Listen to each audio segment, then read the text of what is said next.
नमस्कार दोस्तों, स्वागत है आपका हमारे YouTube चैनल हैप्पी हार्मोनिक्स में। आज हम जानने वाले हैं एक बहुत ही अद्भुत और रहस्यमयी परंपरा जो हर साल के श्रावण महीने में बहुत ही धूमधाम से मनाई जाती है, कावड़ यात्रा की। इस वीडियो में हम जानेंगे कावड़ यात्रा की कुछ ऐतिहासिक और धार्मिक महत्वता, उसके रहस्यमय पहलू और कुछ ऐसी खास कहानियां जो शायद ही आपने इसके पहले कभी सुनी हो। तो बिना किसी देरी के चलिए शुरू करते हैं।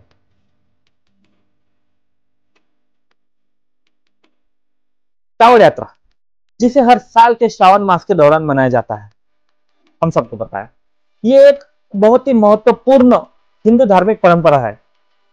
इसमें भक्त कावड़ में गंगा नदी के जल को भरकर एक यात्रा करते हैं और उस जल को भगवान शिव को अर्पित करते हैं।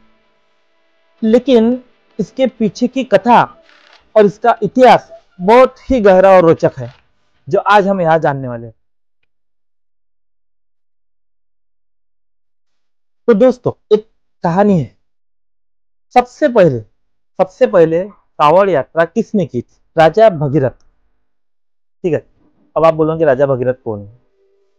अयोध्या के राजा दिलीप का पुत्र राजा भगीरथ। अब आप बोलोगे अयोध्या भी बोल रहा है और राजा दिलीप बोल रहा है, राजा भगीरथ बोल रहा है। हमने तो सिर्फ अयोध्या के नाम पे राजा दशरथ और राजा राम का नाम सुना है। तो देखो, रामायण काल के भी बहुत पहले मतलब राजा राम आने के भी 3 से 4 या 5 पीढ़ियों पहले राजा सगर थे।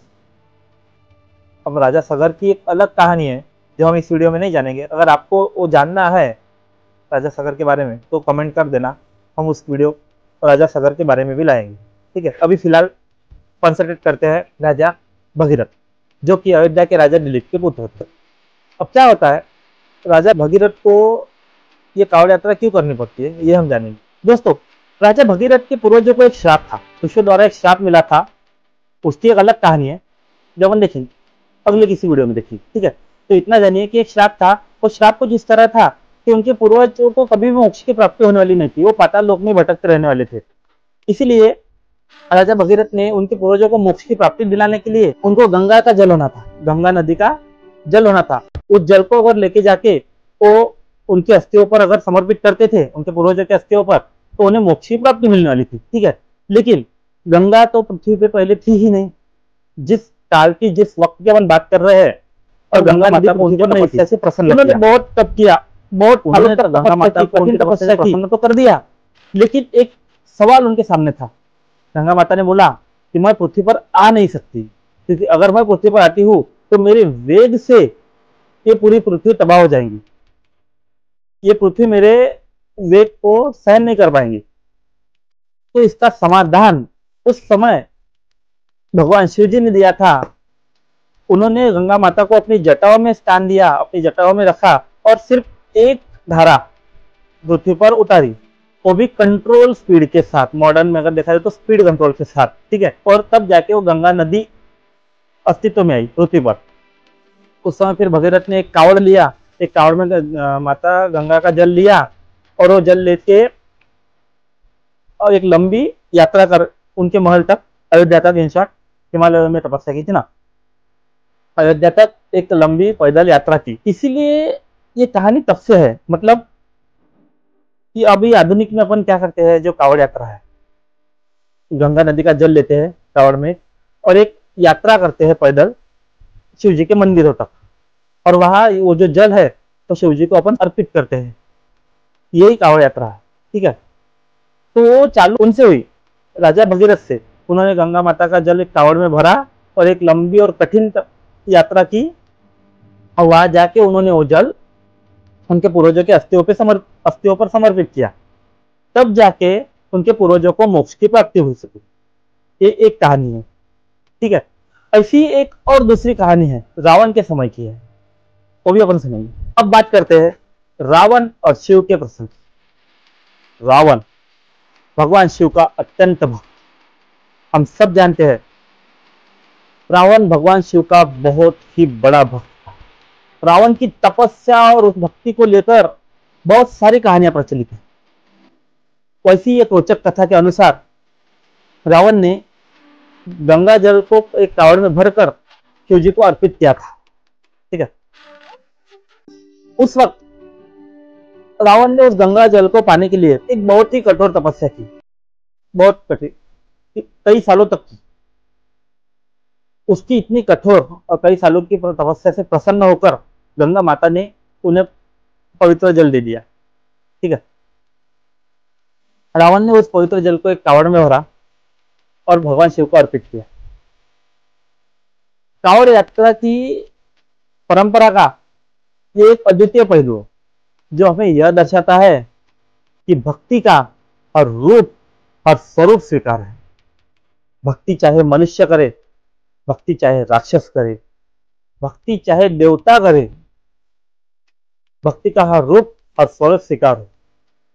दोस्तों, आजकल की कावड़ यात्रा एक बहुत ही भव्य धार्मिक उत्साह का रूप ले चुकी है, जो कि हर साल श्रावण मास के दौरान आती है और लाखों भक्त, लाखों नहीं करोड़ों भक्त इसे बहुत ही श्रद्धा और उत्साह के साथ मनाते हैं।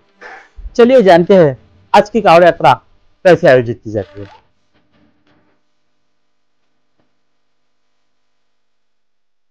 जिसमें हम देखेंगे कावड़ की तैयारी, यात्रा की प्रक्रिया, धार्मिक अनुष्ठान, पर्यावरणीय पहल और आध्यात्मिक और सामाजिक प्रभाव।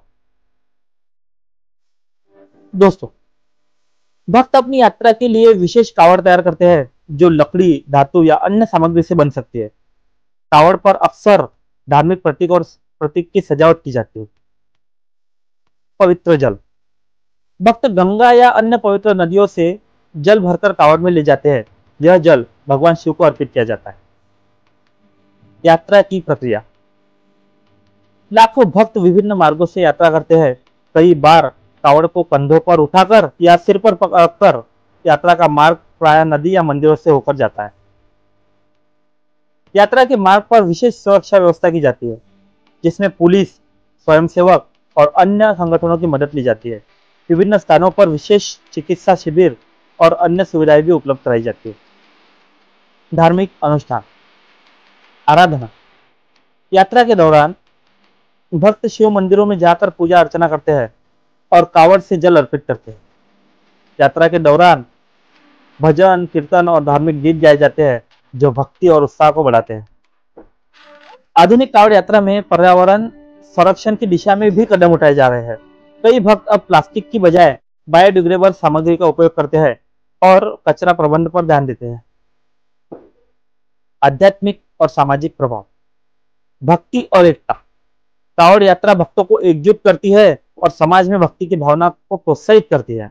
सांस्कृतिक उत्सव, यह यात्रा एक सांस्कृतिक उत्सव के रूप में भी मनाई जाती है। बड़ी कावड़ यात्रा विभिन्न धार्मिक और सांस्कृतिक कार्यक्रम आयोजित, जिसमें 10 साल 3 से 4 करोड़ भक्त आते हैं और ये जो आंकड़ा है वो साल दर साल बढ़ती जा रहा है।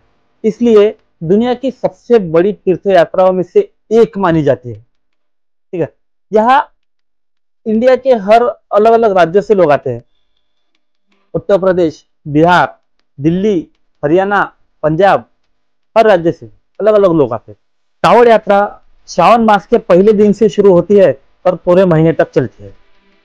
वैसे तो भक्त इस कावड़ यात्रा को 10 से 15 दिन में पूरी करते हैं, जबकि कुछ लोग इसे 1 सप्ताह में पूरा कर लेते हैं। श्रावण मास का सबसे महत्वपूर्ण दिन शिवरात्रि, जो कि इस महीने में मध्य में या तो आखिरी में आता है। इस दिन भक्त अपने द्वारा एकत्रित किया गया गंगा जल शिव जी को अर्पित करते हैं। तो दोस्तों, ये थी अपनी वीडियो कावड़ यात्रा पर। अगर आपको ये वीडियो पसंद आती है तो हमारे चैनल को लाइक, शेयर और सब्सक्राइब करना ना भूलिए। ऐसी मजेदार वीडियो को और नॉलेजफुल वीडियो के लिए आप हमारे चैनल का बेल आइकन दबा के रखिए, जिससे क्या होगा, मैं जो भी वीडियो अपलोड करूंगा उसकी नोटिफिकेशन आप तक जरूर पहुंचेगी। धन्यवाद।